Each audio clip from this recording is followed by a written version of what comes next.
দুপুরে সচিবালয়ে প্রধানমন্ত্রী তারেক রহমানের সঙ্গে বৈঠক করেছেন দৈনিক পত্রিকার সম্পাদকদের সংগঠন সম্পাদক পরিষদের নেতারা।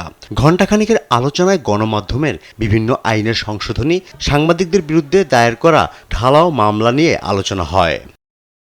বৈঠক শেষে পরিষদের নেতারা বলেন, গণতান্ত্রিক মিডিয়া গড়তে একমত সরকার প্রধান। গণতান্ত্রিক আচরণ অব্যাহত থাকলে সরকারকে সহযোগিতা করা হবে।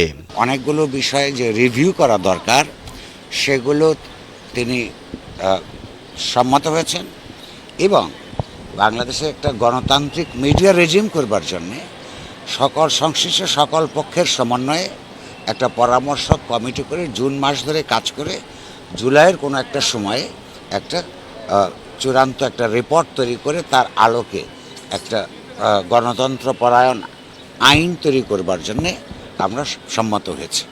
বৈঠকে জুলাই অভ্যুত্থান পরবর্তী সাংবাদিকদের বিরুদ্ধে দায়ের হওয়া মামলার বিষয়ে প্রধানমন্ত্রীকে অবগত করে সম্পাদক পরিষদ। সম্পাদকরা বলেন, সাংবাদিকদের বিরুদ্ধে ঢালাও মামলা গণতান্ত্রিক পরিবেশের জন্য ভালো নয়।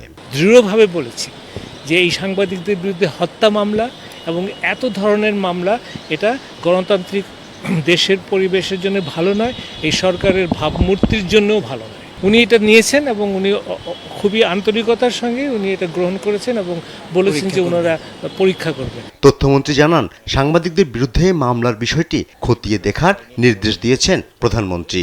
মাননীয় প্রধানমন্ত্রী তাদের অনুভূতির সঙ্গে একমত পোষণ করে প্রয়োজনীয় ব্যবস্থা নেওয়ার জন্য আমাকে নির্দেশ দিয়েছেন। বিএনপি সরকার গঠনের পর থেকে গণমাধ্যমে কোনো হস্তক্ষেপ না করায় প্রধানমন্ত্রীকে ধন্যবাদ জানিয়েছেন সম্পাদক পরিষদের নেতারা। মাননীয় প্রধানমন্ত্রীকে সম্পাদক পরিষদ সর্বসম্মতক্রমে অভিনন্দন জানিয়েছেন। ফররুখ বাবু, দেশ টিভি, ঢাকা।